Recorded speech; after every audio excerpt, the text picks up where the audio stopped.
Hello. I just had a quick question about 1 Corinthians 13, verse 10, when it says, "But when what is perfect comes," how does that correlate with the continuation or ceasing of the spiritual gifts? Well,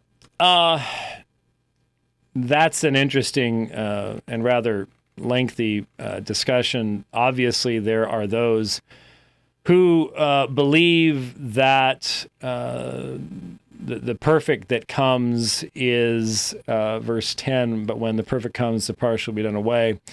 That they make the connection to the apostolic period and then the completion of the canon. I understand that argument. I would not be able to defend that argument, at least contextually. I don't think that you can establish that with the same kind of utilization of hermeneutics and exegesis that you would use for anything else. And so I think the perfect comes is the end of time, and hence I don't think that I understand the argument.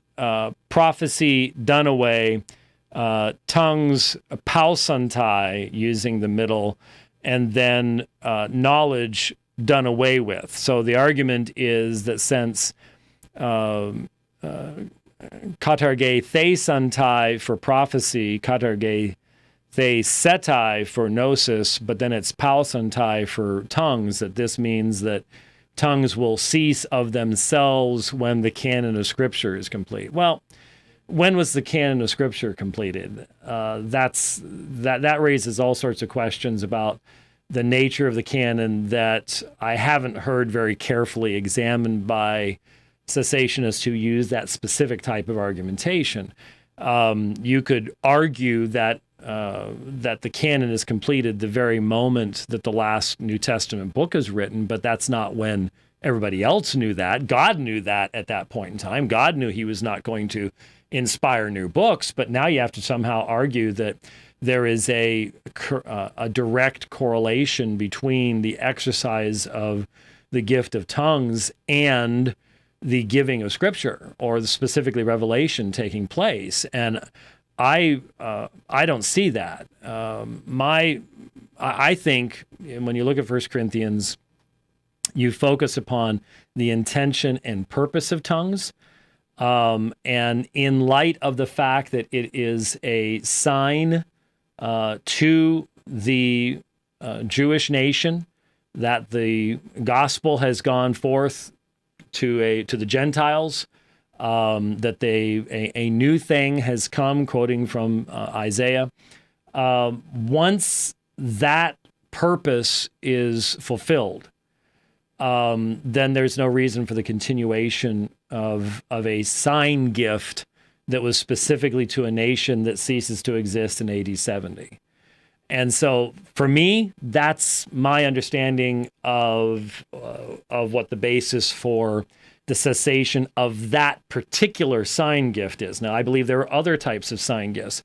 They're called apostolic sign gifts. And as long as they're apostles, then there would be apostolic sign gifts. But it's also clear to me that there is a vast difference between the infant church, where Peter merely walks down a road and his shadow heals people, to the mature expression of the church in 2 Timothy, where Trophimus is left sick by Paul at Miletus.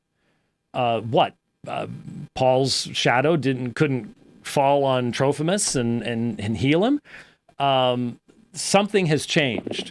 And some people would argue that something that has changed is a degradation of spiritual fervor or whatever else it might be. I don't think so. I think the apostle, as he is getting ready to go to his death, is just as fervent and spiritual as he's ever been. But the fact of the matter is that the church is in a very different situation now, and the authority of the apostles has been established. And so I would see apostolic sign gifts as being relevant to the establishment of the authority of the apostles themselves. and that therefore there would be a natural decline in their exercise over time, which I think is what we see, not only with Trophimus, but in other instances in Paul's letters where clearly close associates that he would have tremendously missed had they passed away are not simply miraculously healed by Paul, even though he healed other people, raised the dead in one instance. And yet, as time passes, that seems to change. And I think we have to ask the question why that is. And if we understand the purpose of the apostolic sign gifts, then it does make sense. So I wouldn't go with the Paulus closing of the canon argument, if that's what you were asking about. Yeah, it was. So that's very helpful. Thank you, Dr. White. Okay, thanks. All right, God bless.